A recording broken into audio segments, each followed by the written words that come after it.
How do we explain scientific conservatism in climate change science? Type 1 and Type 2 errors.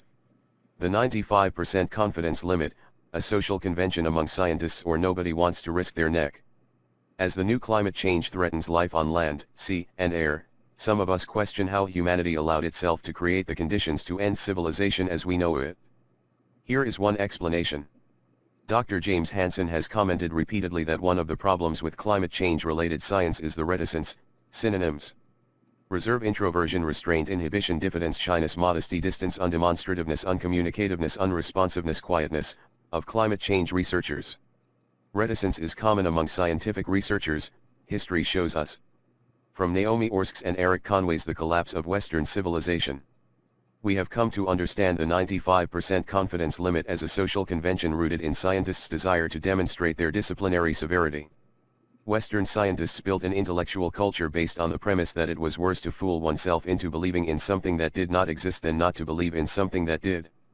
Scientists referred to these positions, respectively, as Type I and Type 2 errors, and established protocols designed to avoid Type I errors at almost all costs.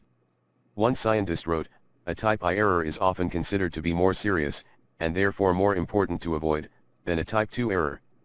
Another claimed that Type 2 errors were not errors at all, just missed opportunities. So while the pattern of weather events was clearly changing, many scientists insisted that these events could not yet be attributed with certainty to anthropogenic climate change. Even as lay citizens began to accept this link, the scientists who studied it did not. 11 More important, political leaders came to believe that they had more time to act than they really did.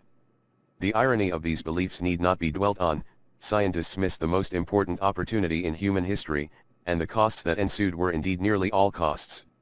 Western scientists built an intellectual culture based on the premise that it was worse to fool oneself into believing in something that did not exist. Orsk's, Naomi. The Collapse of Western Civilization, p. 18. Columbia University Press. Kindle edition.